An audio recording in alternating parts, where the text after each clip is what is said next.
Yo, what's up mga boss? Boxing update muna tayo. Lalaban na itong si Tapales. Binabalita ni Tambalolo mga boss. At saka gaganapin ngayong September 7 itong bakbakan ni Tapales kontra dito sa sino ba to? Yung India na to mga boss. Yung parang rugby boy ata to Gago!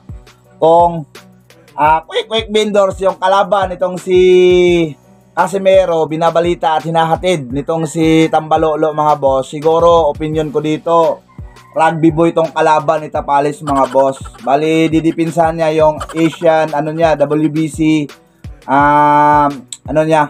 title mga boss nitong si Tapales. Pero ang problema mga boss, nasa 257 na ranking world itong kalaban niya mga boss. Napakalayo talaga.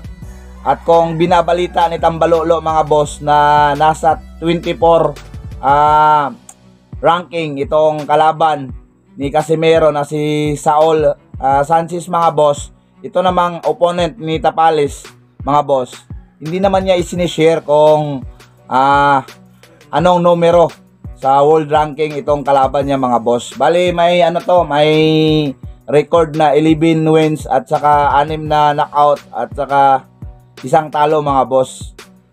Kung ikukumparar mo dito sa pambato ng Pilipinas, itong si Marlon Tapales mga boss, napakalayo yung agwat. Masasabi natin na kung nagbabalita itong si Tambalolo o itong si Silver Boys patungkol sa quick vendors na makakalaban ni Casimero, na walang iba itong si Saul Sanchez mga boss na number 24 sa world ranking mga boss.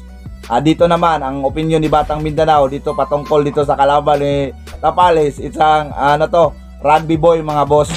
Oo, isang rugby boy na nasa 257 number rank sa world mga boss, at saka mayroong panalo na 11 at saka may kios na 6 mga boss at 1 talo.